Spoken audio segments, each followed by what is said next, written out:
Top of the toothpaste. Before we do anything, we always want to thank the big homie for his mercy and grace. First and foremost, I want to say I hope everybody is doing good out there. The first of the month is here, and we in the middle of this government shutdown. I'm just as lost as everybody else as far as how long this is gonna go on, as well as the reason behind why the government is shut down. I found this video that I wanted to share with y'all. I took a quick look at it, and it gives us a deeper look into what's going on pertaining to the government shutdown and the $40 billion bailout that the US government gave Argentina. I'm not privy to the specifics or the details of why they gave Argentina $40 billion, but I found this video that I think will help myself as well as my audience understand a little better about where the money came from, why the money went to Argentina, and what the US plans to receive in return. So let's get to it. So the US just bailed out Argentina with $40 billion. And this is while the US government is still in shutdown. The US Treasury literally bought Argentina's pesos, which is a currency that has hyperinflated over 200%. And we're told that this is supposed to be a good investment. President Trump is now considering doubling his promised bailout to Argentina to $40 billion. Trump praised Argentina's president during his visit to the White House, calling him MAGA all the way. Now, what's strange is that Argentina is not even one of America's biggest trading partners. Not top 3, not even top 5. And none of this was debated in Congress, it wasn't voted on, and it wasn't really even talked about in the news. And officials are telling us that this is not a bailout. So the question I had is, why are we doing this, and where are we getting the money to pay for it? Exactly. And it turns out the money is going to come from something most people have never even heard of, which is a fund inside the Treasury called the ESF, the Exchange Stabilization Fund. It's only been used a couple of times throughout history, and now it's going to be used to prop up and essentially bail out an entire foreign economy, which happens to be at the expense of American farmers and taxpayers. But the government is saying it's not a bailout. But you're explaining it as a bailout. Okay. Especially now that President Trump has floated the idea of bringing down meat prices by importing beef from Argentina, which cattle ranchers across the country say will not help. Now, the official story is that the US is doing this out of the goodness of our heart, that Argentina is struggling and they represent the MAGA values, right? I'm with this man because his philosophy is correct. So the US should help them stabilize their economy, which, by the way, is completely ironic when you consider that Argentina's President Javier Milei ran for election on free markets and no bailouts from the state. But they're getting one of the biggest bailouts of all time. But I thought it wasn't a bailout. So which one is it? Is it a bailout or isn't it a bailout? I'm confused. So none of that made sense to me. But the more I looked into this, the more connections I started to notice between Wall Street, the US, and a couple of very powerful investors with deep interests in Argentina's debt. These are people who have been betting on Argentina's recovery for years. And if Argentina's bonds are allowed to collapse, billions of those dollars would disappear. And when you realize who's now sitting at the Treasury and who they worked with in the past, You'll see how it's all connected, and it'll start to make a lot of sense.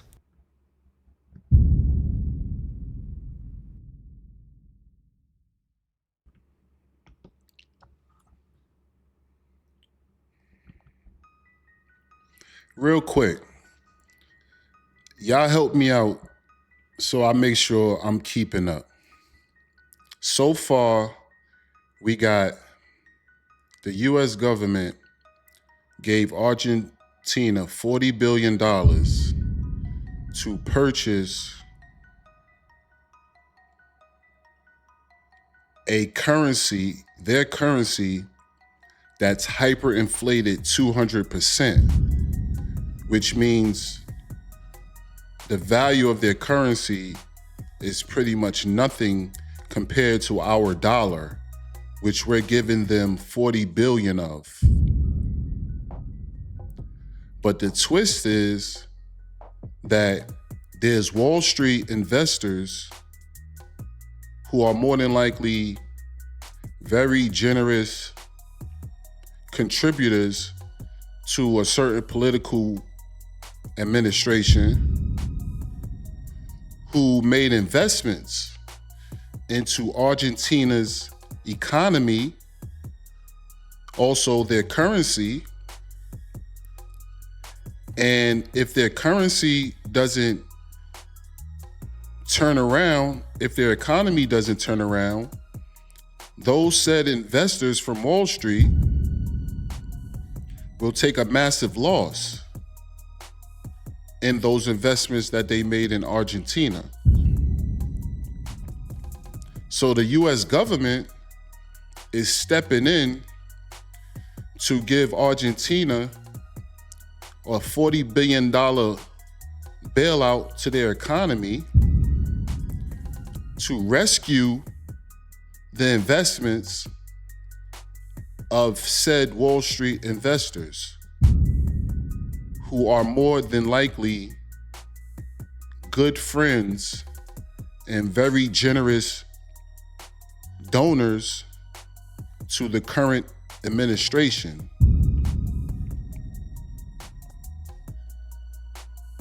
So this is a bailout for those investors who invested in Argentina, not so much the American investors who invested in Argentina, not so much Argentina itself. Like, this is not a bailout just for Argentina. This is more so a bailout for those wealthy American investors using government money.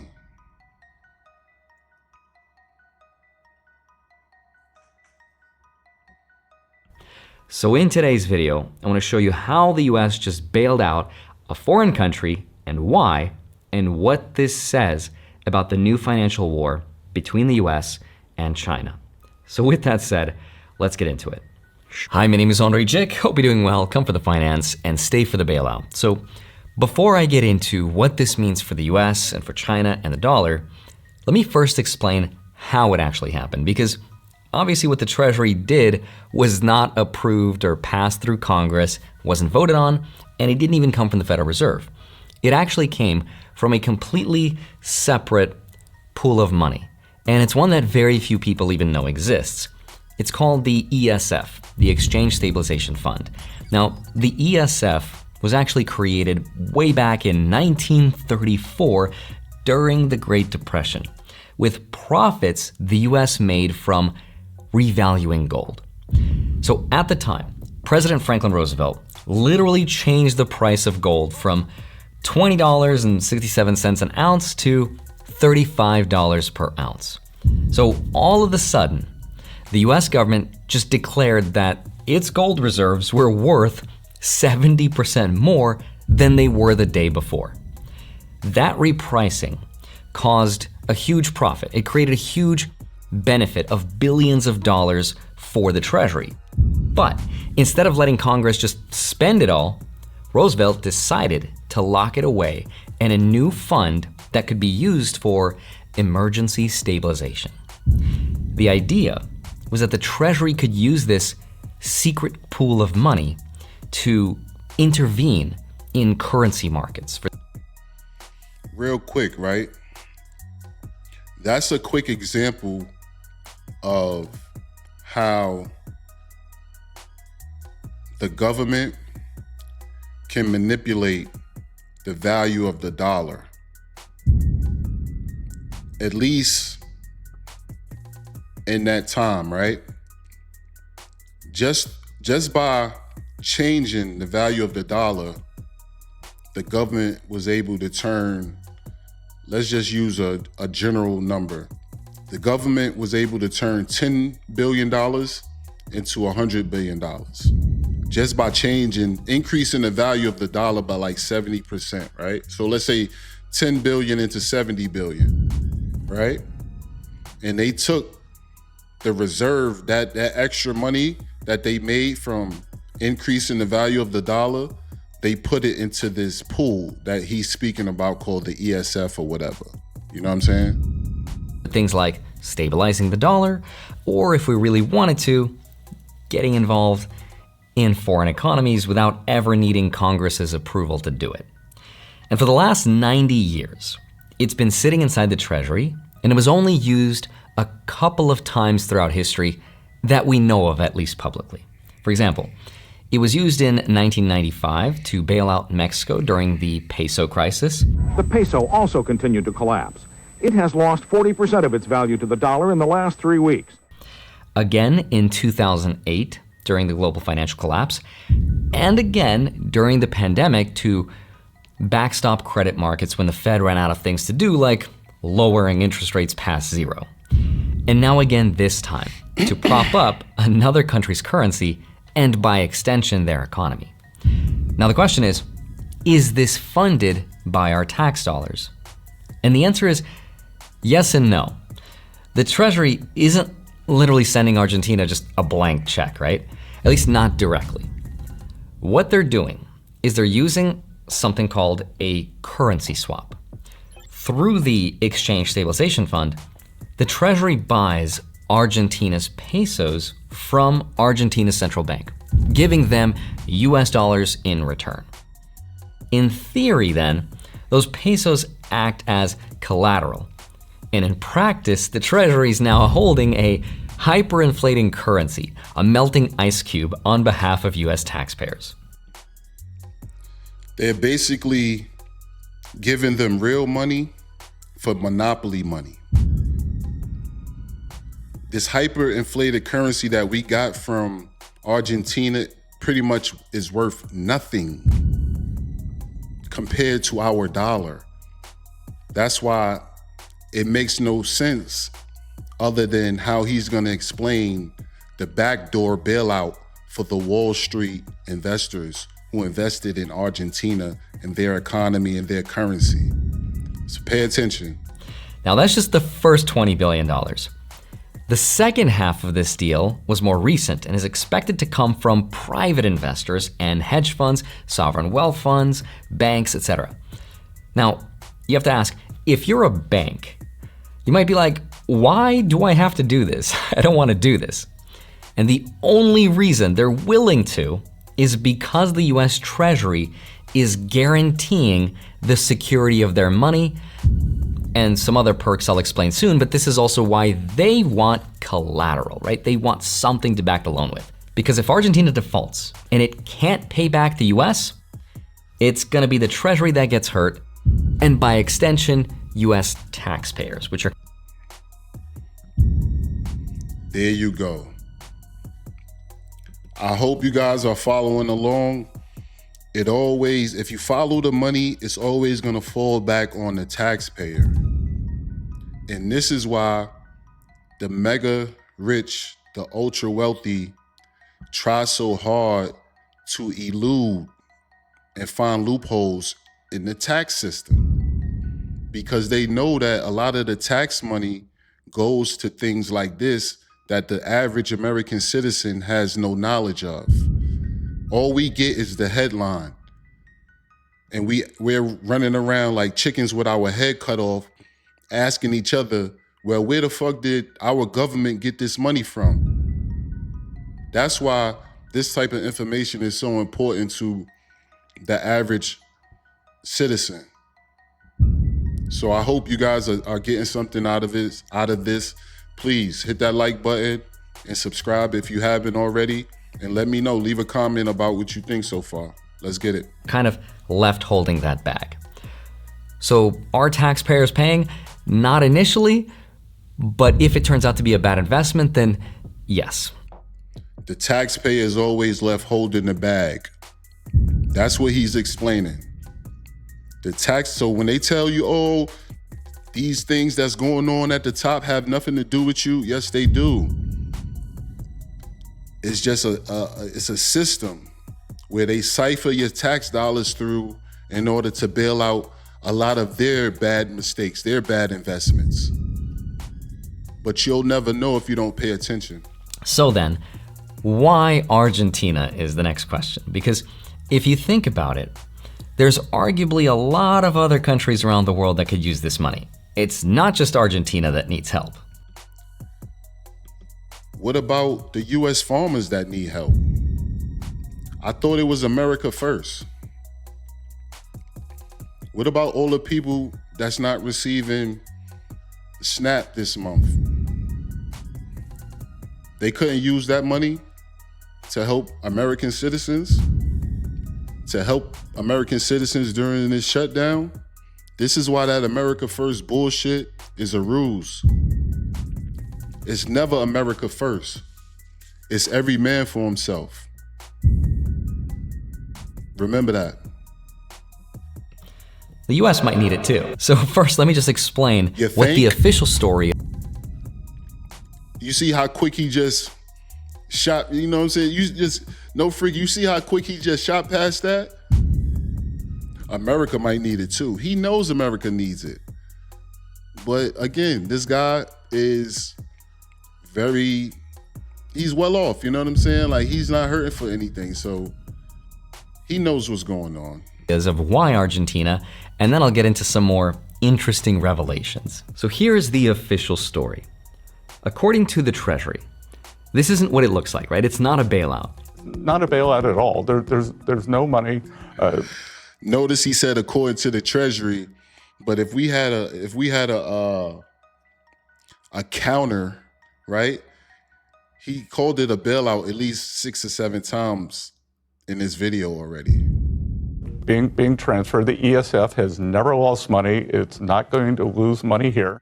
It's being called a currency stabilization partnership, which is a fancy way of saying the US is helping Argentina stabilize its peso by buying it directly through the Exchange Stabilization Fund. Now, the person in charge of this plan is, of course, the Treasury Secretary Scott Bessent, one of the smartest macro investors on Wall Street, because before joining the Treasury, he spent years running a hedge fund and managing billions of dollars for one of the most successful investors in history. Now, in his first month as Treasury Secretary, Scott Bessent has been very loud about one specific thing, and that is that the United States has to take a bigger role in global markets again. And he is committed to getting China out of Argentina. They're all over the place in Latin America. He argues that after decades and decades of letting the International Monetary Fund, the IMF, the World Bank, and China dominate the funding of the developing world, the US needs to get back on track. In other words, he wants to slow down.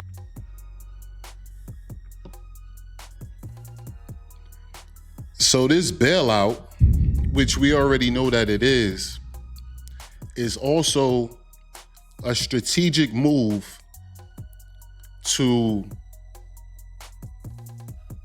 grab control or influence in Argentina to keep China out.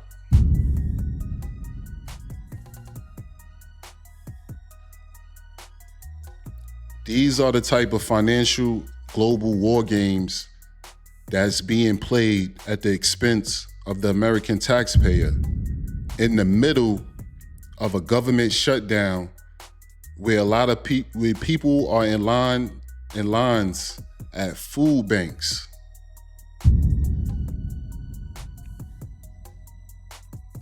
the US decides to take $40 billion from the ESF, which I would probably start referring to it as the petty cash fund. This is some type of petty cash fund that the federal government has where they can take money from to influence other economies around the world. So we can put ourselves in a better global position as far as having influence in other people's economies in a race against China. On this chart right here, remember this one? It's the chart that shows decades and decades of de-dollarization. So the goal is to defend the dollar's global role by helping allies stabilize their economies before China does it with the yuan. Defend our global role, defend the dollar against China's currency. This is what our government is prioritizing right now in the middle of a government shutdown. This is more important than negotiating, coming back to the table so we could get our government back up and running, help our farmers, and actually putting America first. This right here is more important than what I just explained. Okay, which we know will be backed by gold. So that's the idea. If the US doesn't help struggling countries, it's not going to be able to exert its influence on the world, and China will instead, which of course it doesn't want. Okay. But what about helping your own country first? What happened to America first? What happened to America first? I'm very confused. I think I'm keeping up pretty well with what he putting down. If I'm missing something, please, somebody get in the comments and help me understand better. But so far, I think I'm picking up what he's putting down. And it's some bullshit. Okay. So he's like, Argentina is going to be a good example of how we're going to start doing this. So we are going to use Argentina as an example. We back up our allies. And his reasoning is that Argentina is a country with huge potential, right? Big reserves of natural gas and lithium, farmland. But right now it's just crippled by bad monetary policy, right? Inflation over 200%, multiple currency rates, a history of defaults. His argument. History of defaults? Bad currency rate? So it sounds like a bad investment. It's like you're setting $40 billion on fire in hopes of saving a bad investment. You're doubling down. And you're protecting these rich Wall Street guys that made an investment in Argentina on the back end, using our American tax dollars. We're trying to say, oh, it's coming from the ECF. This is some bullshit, man. I hope y'all catching on. Let me know if y'all able to get what's going on. Is that by stabilizing the peso and bringing Argentina back into the global financial system, the US can do both, help an ally and protect the dollar's influence across Latin America, which also happens to be a region that China's been trying to do that with for years. Okay. This is not the time to be playing these games with fucking China, bro. This is not the time for us to be playing currency wars with another country. Am I bugging? The fuck? Okay.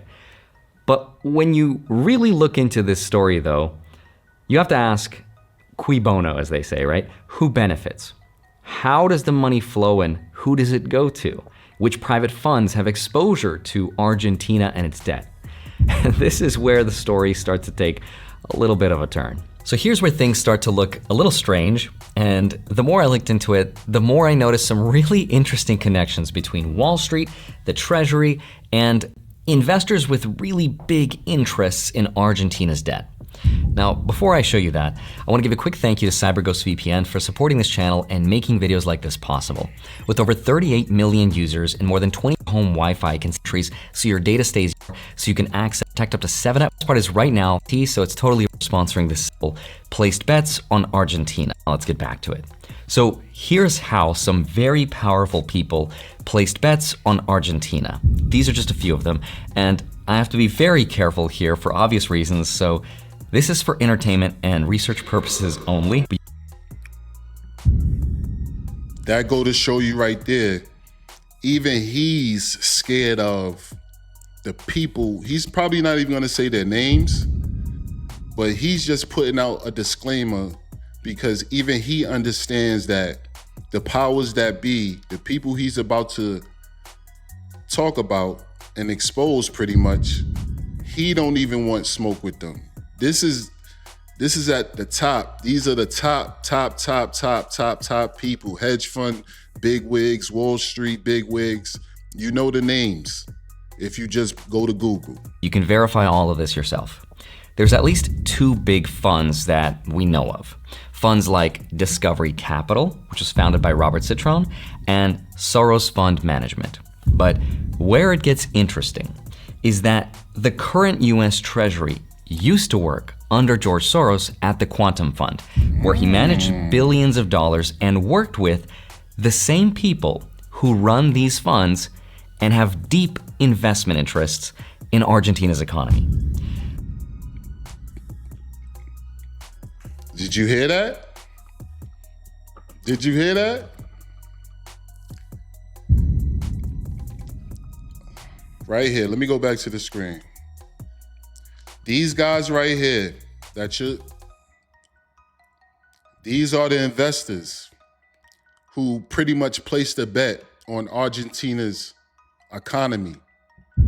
Personal bets, right? Through their hedge funds and whatever. And now they're using the government ESF fund to bail their investments out. Because they kind of foresee, right, that they might have made a bad investment. But they made good investments when they invested and they lobbied to have influence in the American government for situations like this. This is why rich people support certain candidates and support certain parties for situations like this, to help bail them out on the back end when they place, these type of global, they take these type of global risks. So the person who's now running the Treasury, the one who's approving this entire $40 billion deal, is the same person who spent decades making money from these types of trades. Now, that doesn't mean anything illegal is happening, but I think it's an interesting coincidence that's at least worth mentioning, because a lot of those funds bought billions of dollars worth of Argentina's bonds that were already trading as what's called distressed debt. By the way,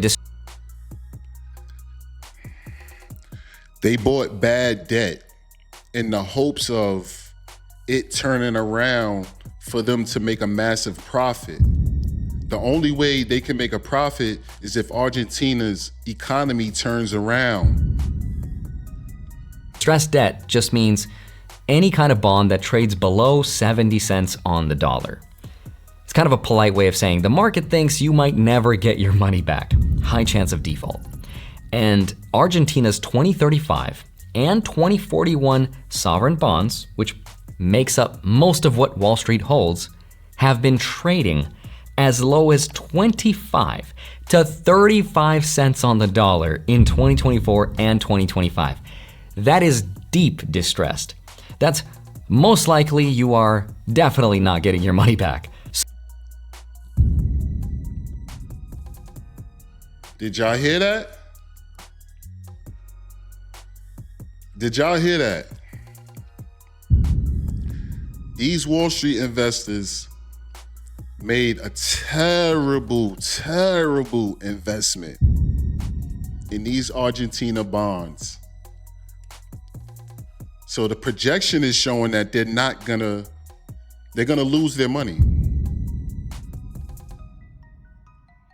So who do you call? Ghostbusters.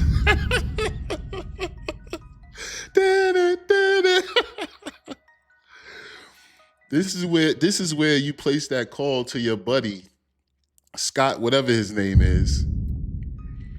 And then he puts into play to get the money from the ESF fund to invest in Argentina's government. I mean, to buy buy Argentina's currency and invest in their government, bail them out. It's like a three-way bailout, right? We'll bail Argentina out, and as a result, we're bailing Wall Street out. Y'all got it? All right, let's go. Come on. So they made a bet. And the bet was that the new president, Javier Milei, could come in and fix Argentina's economy by cutting out unnecessary spending. Remember all those videos way back in the day? It's about taking that chainsaw to government. Who does that look like? This is Argentina's president. Who does that remind you guys of? Bloat and removing all of it. And if he could fix the economy, that would make Argentina's bonds valuable again. But that didn't end up happening, right? Inflation stayed above 200%, the peso has kept collapsing, and those same bonds have fallen more than 30%. Argentina's risk premium, which is the price that investors charge to hold its debt, increased exponentially. So every day that the peso goes down, the portfolios that hold those bonds are just bleeding money.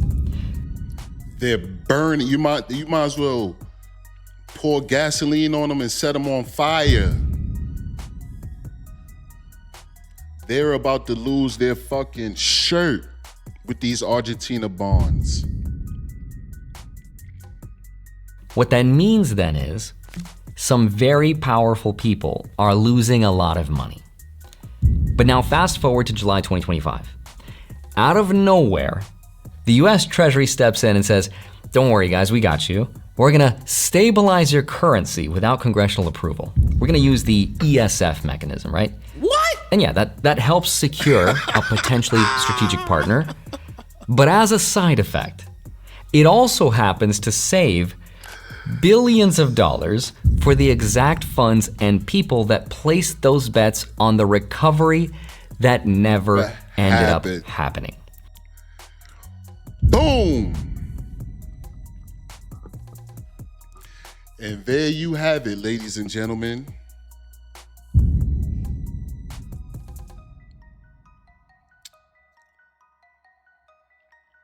The great country of the USA chose to take $40 billion and bail out bad Wall Street investors by way of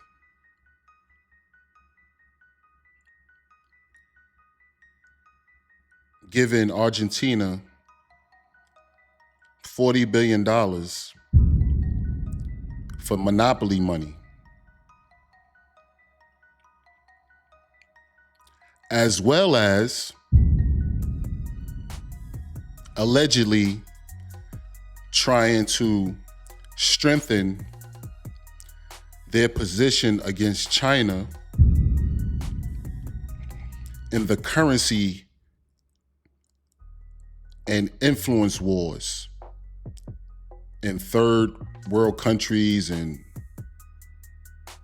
around the world. That's what the America First administration did with the $40 billion that they claim was going to Argentina, who's starving, as the president said. They have nothing. That was his words.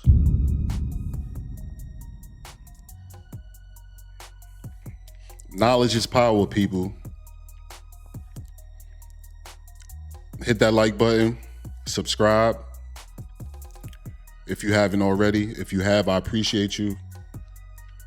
And I look forward to bringing you more information like this that can help us all understand what we're dealing with. Get down in the comments. Let me know what you think. If this information was useful, if you want to see more videos like this to bring your awareness to things that obviously affect all of us, I hope I could do that for you and learn myself as well as we grow this platform. Again, please hit that like button, and I'll catch y'all on the next video. Peace.